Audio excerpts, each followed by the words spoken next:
illallah. Asyhadu an la ilaha illallah wa asyhadu anna Muhammadar Rasulullah wa la nabiyya ba'da.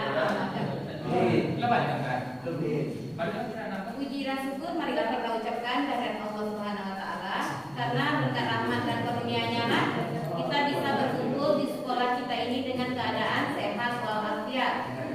Kemudian salawat dan salam tidak lupa pula kita berikan kepada Nabi besar Muhammad Islam Dunia Muhammad Nabi Sallallahu Alaihi Wasallam yang telah membawa kita manusia dari zaman jahiliyah, zaman kebodohan kepada zaman yang penuh dengan pendidikan yang sudah kita rasakan hari ini.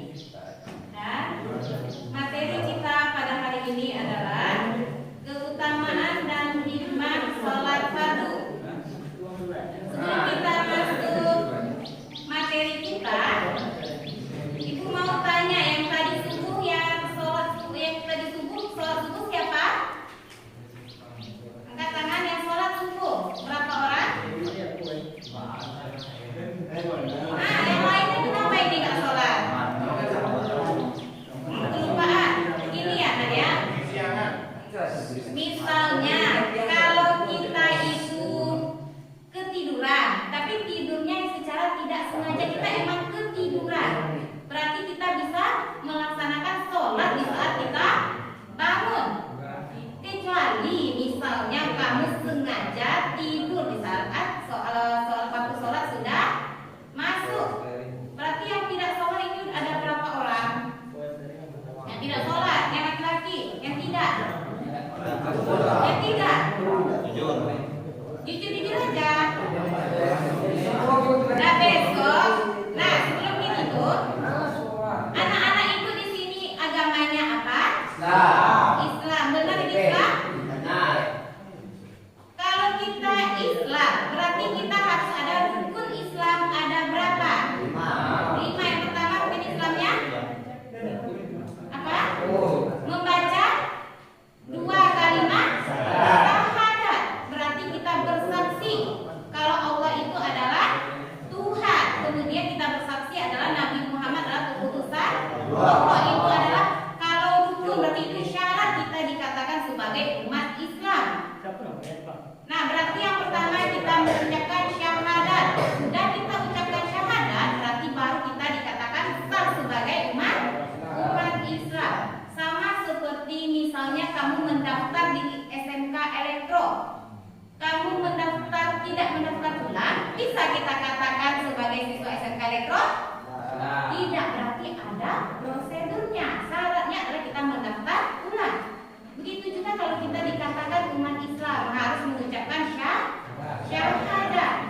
Rukun Islam yang kedua, sholat. Nah, ini sholat bukan sudah kita baca syahadat, harus sholat. Gimana kalau misalnya kita hanya mengaku umat Islam tapi kita tidak sholat? Gimana? Dikatakan umat Islam kita kalau tidak sholat?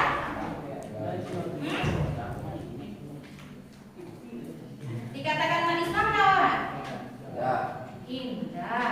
Lewat sudah syahadat harus kita sholat. Kalau rukun Islam itu wajib, harus kita penuhi. Yang ketiga apa? Yang ketiga, puasa pada bulan Ramadan. Setelah kita jalani syahadat, kita sholat 5 waktu sehari semalam, itu untuk sholat fardu, sholat wajib kita. Ya, bisa didengar anak ibu di belakang? Bisa. Nah, kalau sholat kita itu bisa berdasarkan besok dengan amal baiknya.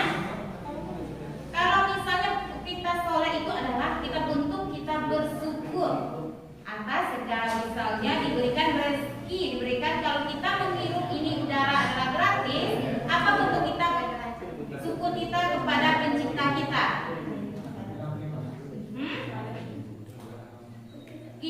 Kita bersyukur, kita ingat Allah 5 kali dalam sehari semalam. Kita mengucapkan di dalam sholat itu berapa kali kita mengucapkan syahadat? Subuh berapa kali kita mengucapkan syahadat? Subuh 1 kali. Zuhur berapa kali kita mengucapkan syahadat? 2. Asar berapa kali kita mengucapkan syahadat? Di asar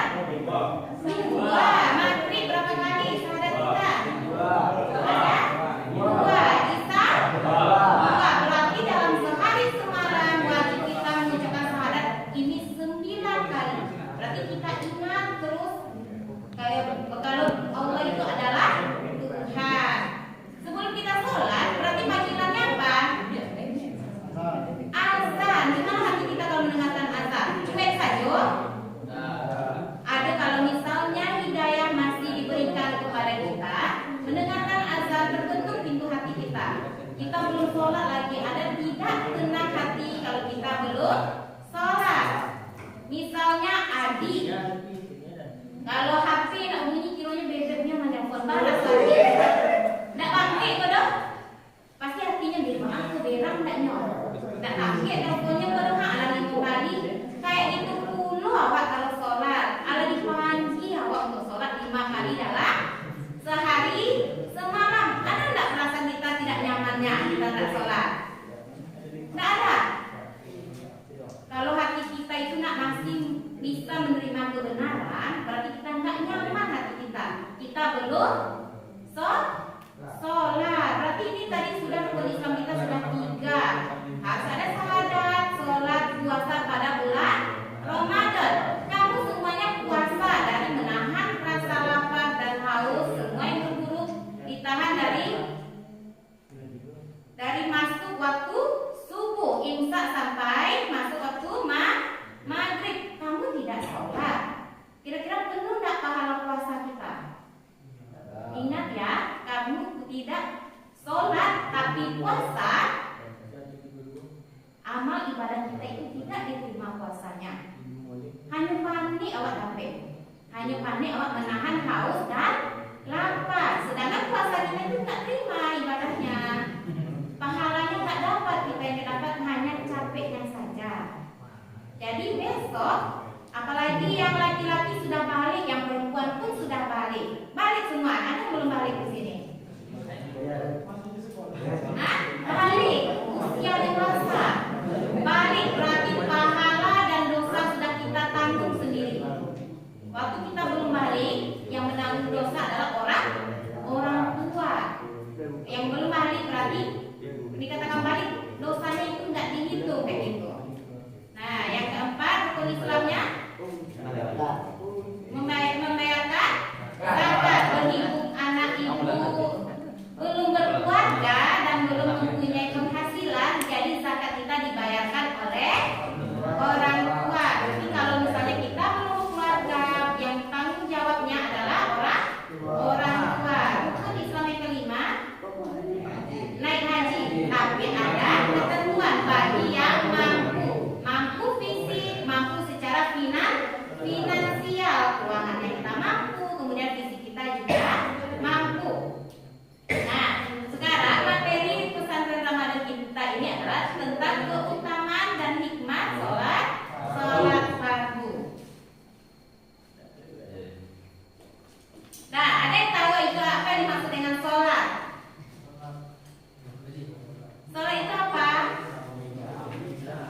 Sholat diartikan secara bahasa itu bermakna doa.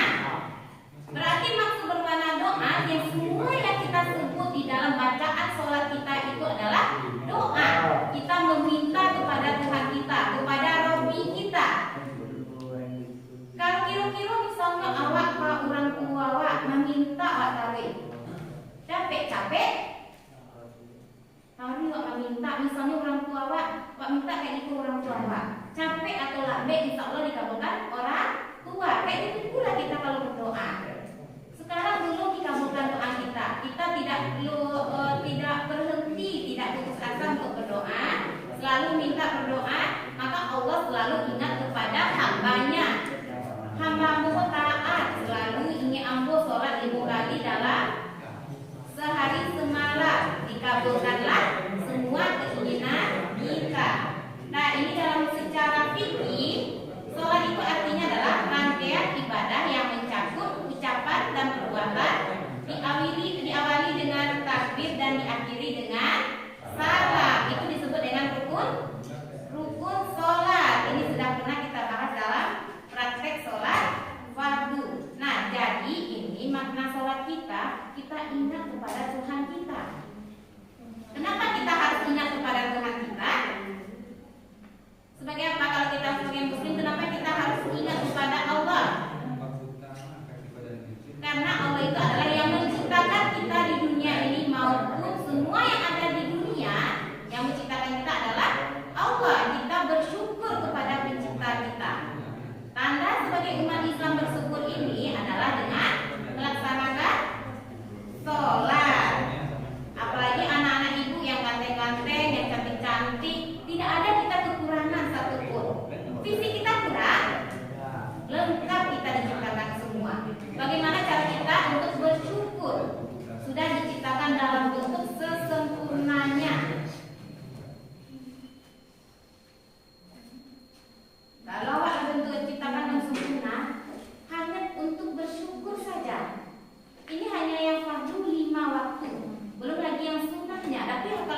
itu menghapuskan dosa perbuatan-perbuatan yang buruk.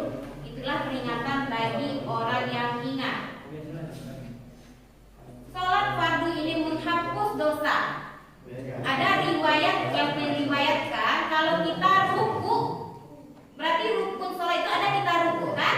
Berguguranlah dosa kita. Berapa kali kita ruku? Ruku dan sujud itu adalah menggugurkan dosa kita semuanya. Dosa awak yang sabang gunung pun nak awak sebagai umat manusia. Ada yang diantara awak yang suci nak punya dosa? Ada?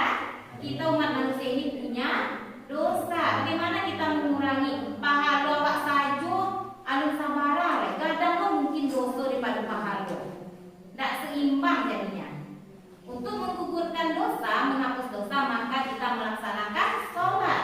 Tapi sholat jangan baca-baca dulu.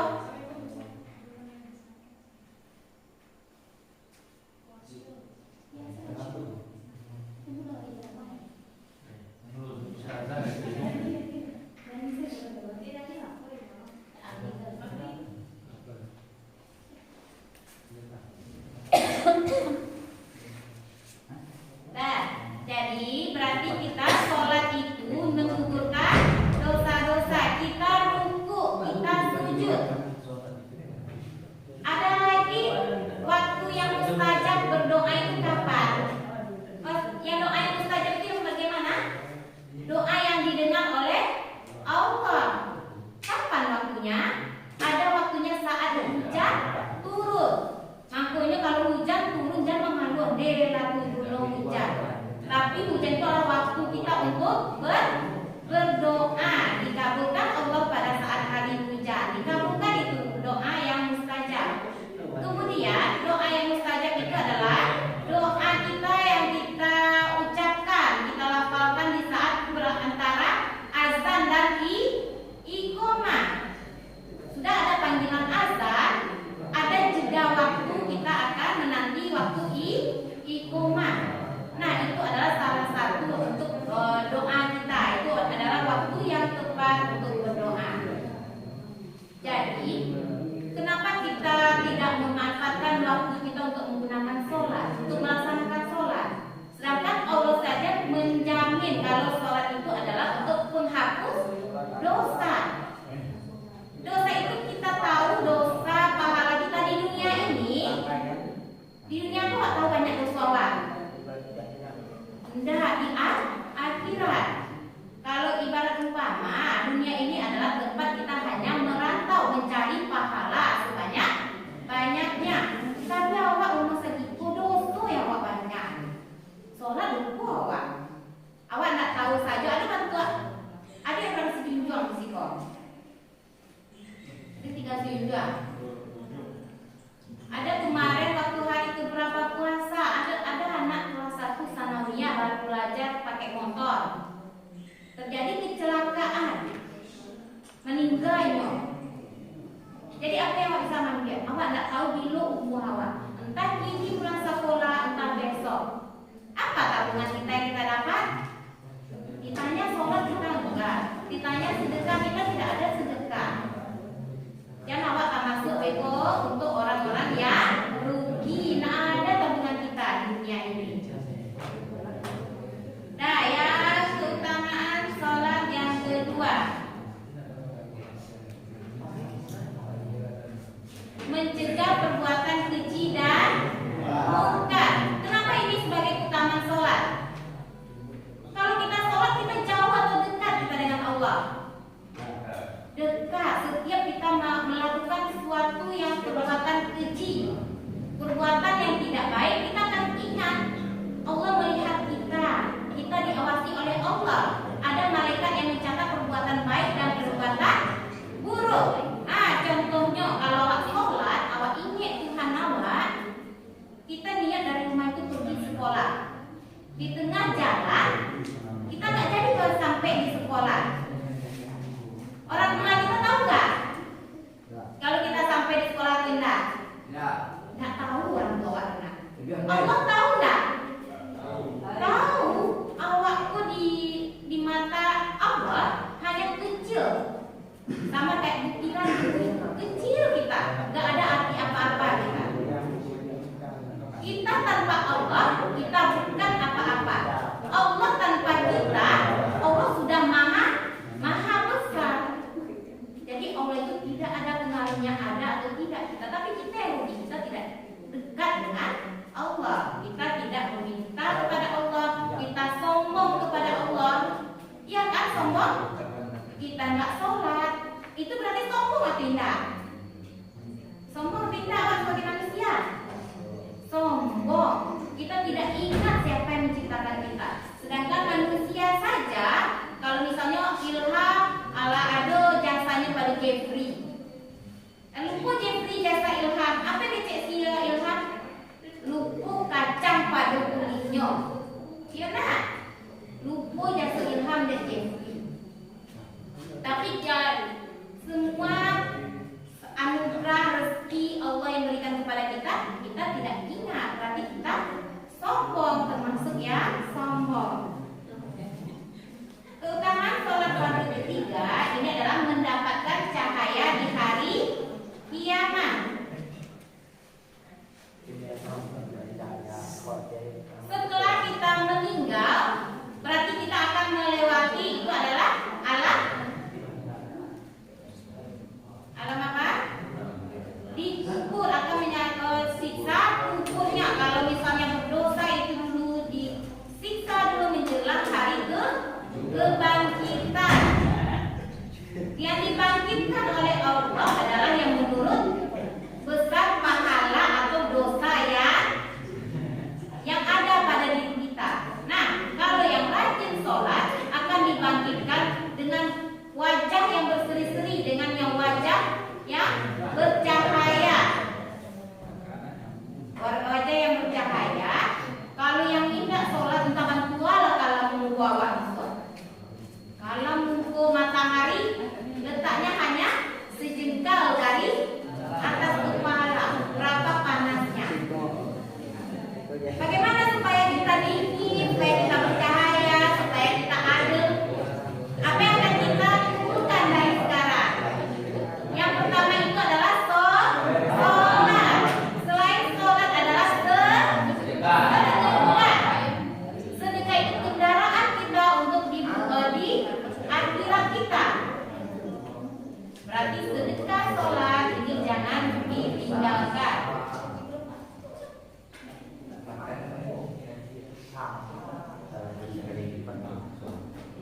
Hikmah sholat fardu. Yang pertama ini adalah mencegah diri dari perbuatan mungkar. Seperti yang sudah Ibu jelaskan sebelumnya, kita setiap melakukan perbuatan yang tidak baik, kita ingat Allah. Hati kita ini nggak tenang. Kalau misalnya lupa, namanya manusia itu selalu digoda oleh setan. Setan itu tugasnya adalah menghalangi manusia untuk berbuat kebaikan. Nah, contohnya di pagi kamu Adi saling mencukir sebagai gabi. Hati-hati yang berperan gini kok. Perannya ada dua, manusia jadi setan jahat. Nah, yang mana? Dan cosplay loh untuk berperan jadi setan tuh. Berperan sebagai manusia saja. Yang pertama, mencegah diri dari perbuatan mungkar. Berarti kalau kita sholat, berarti kita dekat dengan Allah. Allah insya Allah menjaga kita juga dari perbuatan yang keji.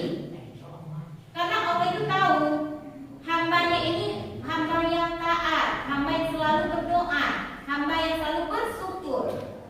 Dibiarkan tak kita jatuh ke dalam dosa-dosanya itu? Pasti kita diingatkan. Misalnya Allah berbelok awak ke tidak, jalan dulu itu beloknya ke kanan, kebelok awak ke tidak, dibalikan awak balik, dapat hidayah. Dibalikan diarahkan awak balik. Yang kedua, mendidik pribadi yang disiplin dan tangguh. Kenapa sholat ada hubungannya dengan disiplin? Ada yang tahu?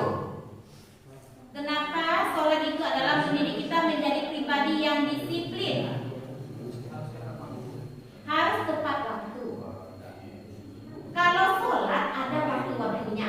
Subuh itu dilaksanakan saat masuk fajar, ada panggilan azan kita.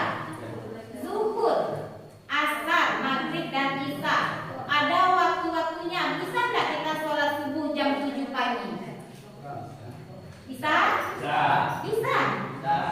Nggak bisa, nak jam 7 tuh masuk waktu duha. Kalau tertidur, ingat ya, jadi misalnya tak boleh main HP, boleh asal nggak masuk orang subuh, awak main HP juga, kan kalau awak sektor. Berarti diduluan dulu, didahulukan. Alat kadangnya azan, langsung sholat. Jangan mengalai-alai lalu itu ya tak kalau tanah. Tapi kalau misalnya kita terbangun ya Allah, saya belum sholat, berarti pahala kita itu nanti Allah juga yang menentukan ini sholatnya diterima atau enggak. Berarti kayak gitu juga zuhur. Secara tidak langsung sholat ini adalah mendidik kita menjadi disiplin, pribadi yang disiplin, karena kita terbiasa melaksanakan sholat dengan waktu yang tepat ditentukan. Sholat kayak gitu juga, laki-laki mana yang lebih utama, sholat di rumah atau sholat di masjid? Di masjid. Kalau laki-laki itu adalah lebih utama, kita adalah sholat di masjid. Sedangkan perempuan yang utamanya sholat di rumah, pahalanya sama itu. Kecuali yang perempuan ada mahramnya, ada mahram untuk ke masjid. Nah, jadi yang laki-laki, apalagi yang muda, alun goyang mesti awak boleh alun goyang. Nah, dia sholat kayak pepatah Minang, ketek, raja-raja, gadang, tak bawa alun, tahu tidak, tahu gak, lari. Mulai dari awak tuh gini dulu.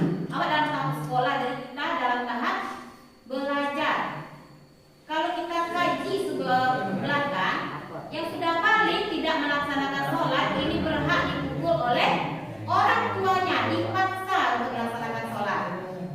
Berarti tidak ada awak alasan-alasannya atau ada lo masa cuti yang laki-laki untuk sholat. Ada? Masa cuti yang laki-laki tidak ada untuk sholat belum. Kalau mati itu anak mati, kalau mati itu tinggi malah habis satu urusan awak di dunia itu lah habis tak ada yang awak terima lagi. Kecuali yang amal yang awak lakukan kata. Laki-laki berarti tidak ada alasan untuk tidak sholat. Tidak sanggup berdiri, duduk. Kalau tidak sanggup duduk dengan berbaring. Kalau tidak sanggup lagi dengan berbaring, boleh dengan kedipan mata. Kalau misalnya menggigit, orang megang ayat, aduh sayang, sakit mah menggigit lah, pegang ayat. Ini tahu menggigit, ya. Nah, menggigit, pegang ayat menggigit, lihat ada keringanannya. Menggigit, orang pegang ayat di dalam. Nah, yang ketiga, mengerjakan amalan utama. Salat ini adalah ibadah utama bagi umat Islam. Jangan awak sampai Islam KTP, mengaku Islam tapi kita tidak menjalankan kewajiban. Semua yang dalam pahala kita yang akan dihisab nanti, yang ditanya pertama kali adalah sholat kita. Semua anggota tubuh kita ini akan bersaksi apakah iya tangan kita berani mengambil wudu, apakah iya semua anggota tubuh kita itu melaksanakan kewajiban untuk sholat. Sedangkan mulut kita ini akan terkunci, kita tidak akan bisa berbohong lagi. Yang bersaksi itu adalah anggota tubuh kita. Kok ini yang mengecek sholat subuh tadi nak? Baik bu. Bisa wajah kira tak bisa wak mengicu. Yang awak lakukan ini, yang acok mengicu-icu orang tua, yang mengejek di sekolah ya lama, di sekolah apa nak sampai kemari. Awak tak tahu umur awak. Kalau ini mungkin nak umur sediko, semua yang dibilang oleh suku oleh orang tua masuk telinga kanan, keluar telinga kiri, menganggap gimana ya, yang semua disampaikan itu tidak ada artinya, manfaatnya, hikmahnya. Bukan sekarang kita merasakan kayak sholat, berarti kita rasakan nanti di akhiratnya. Beko awak ada Tuhan awak Allah. Kita tidak sholat, kita tidak puasa, tapi itu awak lancar-lancar saja. Itu rezeki rendah awak. Iya, itu bukan. tidak sholat, tidak puasa, tidak bersedekah, tapi kehidupan kita ke yang lain lancar semua. Itu bukan mendapatkan rezeki, tapi merupakan sebuah hukuman bagi manusia, hukuman di dunia ini. Tidak bersyukur dapat juga rezeki, uang banyak dapatnya. Berarti ini merupakan hukumannya. Yang sana lawak lah, tidak sholat, tidak puasa, tiba-tiba piti banyak job. Yang sana kayak gitu. Sama kayak di sekolah ini, kalau masih dihubungi, ditegur oleh guru, tanda guru benci atau sayang? Sayang. Berarti Allah kayak gitu. Ada misalnya kita diberikan musibah, kalau musibah kita diberikan, kalau kita ikhlas, berarti kita berserah diri, maka Allah akan melipat gandakannya. Nah, jadi kita harus mengerjakan amalan utama. Berarti kita umat manusia yang Islam adalah mengerjakan sholat 5 waktu sehari semalam. Yang keempat, Allah akan meninggikan derajat. Maksud meninggikan derajat ini, tadi ada keutamaan sholat. Sholat itu adalah menghapus dosa. Kalau kita rajin sholat, berarti dosa-dosa kita dihapuskan. Berarti kita termasuk orang-orang yang saleh, orang-orang yang ditinggikan derajatnya. Yang kelima, cara untuk mendapatkan pertolongan dari Allah. Setiap kita setelah sholat berarti kita ada zikir. Kita memuji Allah, kita istighfar, meminta ampun kepada Allah. Kemudian kita berdoa. Kita tidak bosan-bosannya berdoa, kita tidak henti-hentinya berdoa. Cepat atau lambat pasti akan dikabulkan oleh Allah Subhanahu wa Ta'ala. Yang terakhir, ini adalah sarana untuk mengingat Allah. Berarti kalau kita sholat, kita akan mengingat Allah. Karena sholat 5 waktu sehari semalam ini adalah sarana hamba agar selalu mengingat Tuhannya. Cara mengingat Tuhan itu bagaimana? Dengan cara tadi zikir kepada Allah. Ala zikir awak inu-inuan di dalam hati awak. Apa yang akan kita rasakan? Ada tenang, ada ketenangan di dalam diri kita. Bahkan kalau misalnya awak sama kayak tadi kita banyak sih kecewa wala sholat. Kalau misalnya kita mendengarkan azan tapi kita tidak terketuk pintu hati kita, bagaimana? Jangan sampai kamu itu termasuk hamba atau umat yang dihukum oleh Allah, dibenci kita oleh Allah. Tidak ada waktu, kita nggak tahu ada nggak kesempatan kita untuk bertobat. Kalau ada kesempatan bertobat, alhamdulillah kita gunakan untuk sebaik-baiknya. Jika tidak, berarti kita adalah yang masuk ruginya. Ada pertanyaan?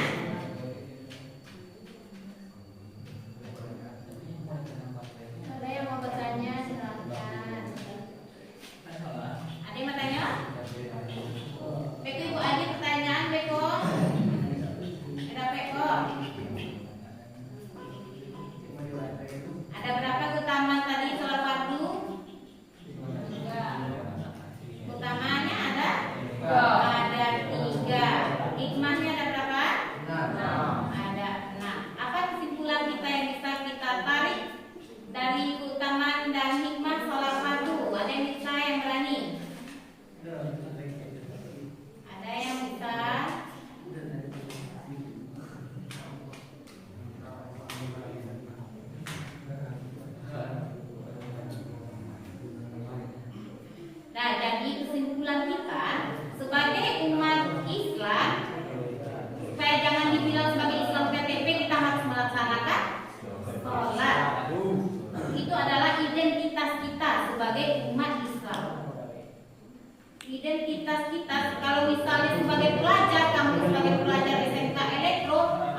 tidur siang lah kalau lewat awak asar kok.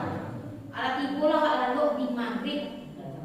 Kalau asar kita tidak melaksanakan sholatnya, sholat kamu 4 waktu itu bisa gugur amalnya. Iya, karena yang lebih utama itu adalah sholat asar di situ waktu awak lelah pada kita beraktivitas.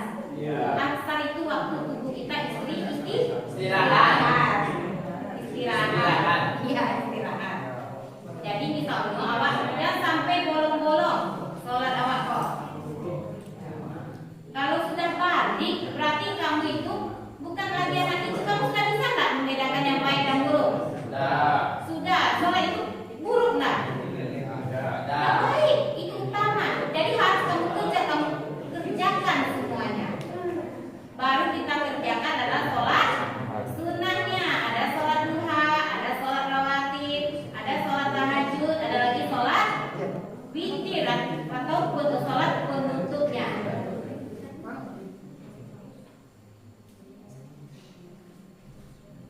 Untuk hari ini sampai di sini materi kita. Salam dan jaga lugu mohon maaf. Wabillahi taufiq wal hidayah. Assalamualaikum warahmatullahi wabarakatuh.